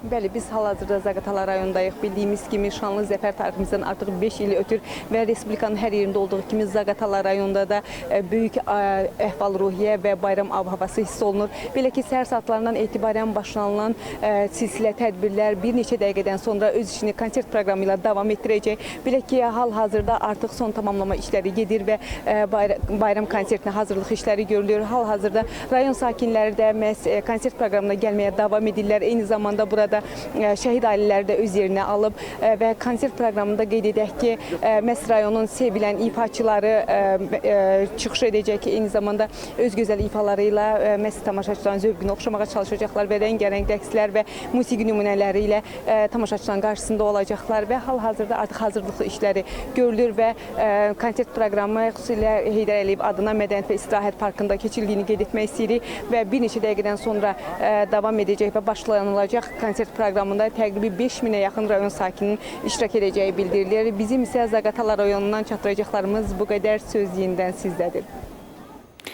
Təşəkkür edirik əməkdaşımıza. Zaqataladan birbaşa bağlantıda məlumatlar əldə etdik. Zəfər günü ilə bağlı minlərlə insan hərbi memorial məzarlığı ziyarət edir. Xalqımız şəhidlərimizin əziz xatirəsini yad edirlər. Hazırda əməkdaşımız Şahnun Qasımova bizimlə birbaşa bağlantıdadır. Buyurun Şahnun.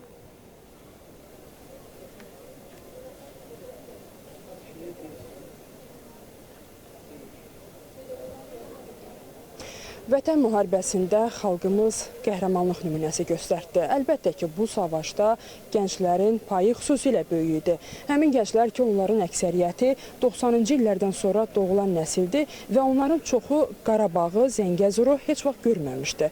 Lakin bu onların vətənpərvər ruhda yetişməsinə, torpaq uğrunda canlarını fəda etmələrinə mane olmadı. Onlar o torpaqları görməsələr də həmin torpaqlar uğrunda şəhid oldular. Minlərlə insan bura axın edir, şəhidlərimizin əziz xatirəsini ehtiramla yad edir. Yanımda isə şəhid Ruslan Tağıyevin atası var. İstərdim bu zəfər günü ilə bağlı təəssüratlarını bizimlə bölüşsün. Buyurun. Mən ilk növbədə xalqımızın Zəfər bayramını təbrik edirəm. Doğrudan da çox möhtəşəm, əzəmətli bir bayramdır. Bu bayramın zəfərin əmələ gəlməsində bizim də övladımızın əməyi var. Ona görə də istərdim ki, 2 kəlmə ilə onun haqqında qısaca da olsa bir məlumat verim. Ruslan Tağıyev Laçın uğurlu döyüşlərdə şəhid olub, Müdafiə Nazirliyinin zabiti idi. Mən bütün şəhidlərimizin əlbəttə bir qəhrəmanlıq tarixçəsi var. Mən istərdim ki, Ruslanı fərqləndirən 3 fərqləndirici bir xüsusiyyəti deyim. Birinci fərqləndirici xüsusiyyəti o idi ki, Müdafiə Nazirliyinin aparatından şəhid olan 2 zabitdən biri idi və ən yüksək çinlisi idi. İkinci fərqləndirici xüsusiyyət o idi ki, o bütün zabitlər arasında, Müdafiə Nazirliyinin zabitlər arasında və bütün şəhidlər arasında yeganə insan idi ki, doktorantürə qəbul olmuşdu. Artıq Türkiyənin Atasarin Universitetində 29 sentyabrda təhsilə başlayacaqdı. Üçüncü, mənə görə ən böyük və fərqləndirici xüsusiyyəti o idi ki, o şəhid olarkən kabinetində deyil, qərargahda deyil, maşında deyil, o ön cəbhədə əskərinin və bələdçisinin yanında şəhid olmuşdu. Bu belə şəhidlərimizin hesabına bu zəfər qazanıldı. Bu zəfər həqiqətən də biz o tarixi bu gün yaşayırıq, yəni ola bilsin biz onun əzəmətini o dərəcədə dərk eləmirik, amma həqiqətən böyük zəfərdir. Bayramımız mübarək olsun, şəhidlərimiz də öz haqlarını bizə halal etsinlər. Təşəkkür edirəm, şəhidlərimizin ruhu şad olsun. Bəli, şəhidlərimizin qəhrəmanlığı sayəsində biz bugün Zəfər gününü böyük sevinclə, fəxarətlə qeyd edirik. Bizdən bu qədər, söz sizdədir. Təşəkkür edirik əməkdaşımıza. Hərbi memorial məzarlıqdan birbaşa bağlantımız idi. Şəhid baş leytenant Vaqif Qurbanov, Azərbaycan Silahlı Qüvvələrinin ilk hərbi təyyarəçisi. Lakin onun adını Azərbaycan tarixinə yazan təkcə bu fakt deyil. Qurbanovu xatirələrdə yaşadan həm də onun şücaətidir. Ölümündən 33 il sonra Zəfər günü ərəfəsində milli qəhrəman adını alan 1-ci Qarabağ müharibəsində ermənilərin canına vəlvələ salan şəhidimizdən danışacağıq. Onunla bağlı xatirələr bu evdə bir tarix, bir həyat hekayəsidir. Bu xatirələrdə həm nisgil, həm sevinc, həm hüzün, həm də qürur var. Azərbaycanın milli qəhrəmanı Vaqif Qurbanov. Ailəsi illərdir ona bu adın verilməsini gözləyib. Zəfər günü ərəfəsində bu xəbəri eşitməyin isə ayrıca sevinci var. Mən yoldaşımla, milli qəhrəman Vaqif Qurbanovla mən fəxr edirəm ki, mənim belə yoldaşım var. Ən azından mənə Zəfər bayramı bir dənə bayram idirsə də, mənim yoldaşımın adı verilməyi mənə 2 qat bayram oldu. Mən bu günü heç vaxt yadımdan çıxartmaram. Mənə elə 7-si, 8-i mənə önəmli bir gün olacaq ki, mənim yoldaşımın milli qəhrəman günü, Zəfər bayramını ikisini bir yerdə qeyd eləməyə çalışacağam. Atası şəhid olanda o 4 aylıq idi. Üzünü yalnız fotolarda görüb, mərdliyini xalqın dilindən eşidib. Atam daimi yanımdadır. Hər uğurumda, hər çətinliyimdə yanımda olduğunu hiss edirəm. Və bu günləri atamın yolunu davam elətdirmək və bu günləri mən ordu sıralarında vətənə qürurla xidmət edirəm. Atamın mərdliyi, atamın cəsarətliyi və fədakarlığı mənim üçün ən böyük örnəkdir. Milli qəhrəmanla eyni hərbi hissədə qulluq edən döyüş yoldaşının da xatirələrini dinlədik. 1992-ci ilin aprel ayının 8-də Su-25 tipli təyyarənin qaçırılmasında mən bir iştirakçı kimi iştirak eləmişəm. Vaqif Qurbanov pilot kimi o təyyarənin qaçırılmasını, pilot kimi qaçırıb təyyarəni. 92-ci ildə təyyarə Yevlax aeroportuna endikdən sonra təyyarənin döyüş uçuşlarında tətbiqi yerinə yetirilib. Həmin o Su-25 tipli təyyarə ilə Şuşa istiqamətində, Ağdam istiqamətində, ümumiyyətlə Qarabağın həmin o dövrdə işğal olunan torpaqlarımız istiqamətində o təyyarənin tətbiqi yerinə yetirilib. Milli qəhrəmanın nəvələri olmaq da qürur vericidir. Babaları ilə fəxr edən bu uşaqlar kimi. Mən babamın adını daşıyıram və ona da fəxr edirəm. Mənim baba qəhrəmandır, mən onu çox sevirəm. Onun adı bugün təkcə bir ailənin deyil, bütün Azərbaycanın qürurudur. Qəhrəmanlarsa unudulmur. Çünki onların izi bu torpağın yaddaşında, xalqın qəlbində yaşayır. Natiq Çıraqzadə, Lalə Rəhmanova, Zahir Zahidoğlu, Röyə Bənənyarlı, ASTV Xəbər. Bəy libasını geyinib ən şad günündə özünə şəhadət arzulayan qəhrəman Pəncəli Teymurov artıq Azərbaycanın milli qəhrəmanı. Tarixi zəfərin 5 illiyində Prezident İlham Əliyevin imzaladığı sərəncam şəhidin doğmaları tərəfindən böyük sevinclə qarşılanıb. Böyük fəxarət və qürur hissi ilə bəyan edirəm ki, Şuşa şəhəri işğaldan azad edildi. 5 il əvvəl Astaranın ucqarında yerləşən Əzərut kəndində Teymurovlar ailəsi Şuşanın azad olunması xəbərinin sevincini yaşayırlar. 5 il sonra da bugün sevinc içindədirlər. Ali Baş Komandan yenə sevindirdi. Bu zəfər günündə elə bil ki, bu zəfər gününü bizə 2 qat yaşatdı cənab prezidentim. Minnətdarıq, təşəkkür edirik buna. Zəfər günündə əsl zəfəri bizə cənab prezident yaşatdı. Allah ordumuzu qurusun, Allah şəhidlərimizə rəhmət eləsin. Xüsusi təyinatlı qüvvələrin giziri Pəncəli Teymurovun arzusuydu torpaq uğrunda şəhid olmaq. Özü də ən xoş günündə, toyunda gətirmişdi bu istəyini dilə. Gerçəyə çevrildi. Aprel döyüşlərində şəhadətə ucaldı və adını tarixə milli qəhrəman kimi yazdırdı. Mən bugün bir şəhidin il dönümünə getmişdim. Mən yolla gələ-gələ bu şad xəbəri eşitdim. Bu şad xəbəri bizə yaşadan prezidentimizə, Mehriban xanıma öz dərin təşəkkürümü bildirirəm. Arzu edirəm bütün Azərbaycan xalqı həmişə sevinsin, həmişə əmin-amanlıq içində yaşasınlar. Xatırladaq ki, Azərbaycanın 224 milli qəhrəmanı var. Onlardan 206-sı ölümündən sonra bu ada layiq görülüb. Günel Habil qızı, Nuranə Tələt qızı, Şahin İlhamoğlu, ASTV Xəbər. Hörmətli tamaşaçılar, Vətən müharibəsində əldə edilən şanlı qələbənin 5 illiyinə həsr olunan növbəti bir efirimizi də belə tamamlayırıq. Sırada digər efirlərimiz olacaq. Bizi izləməkdə davam edirsiniz. Salamat qalın.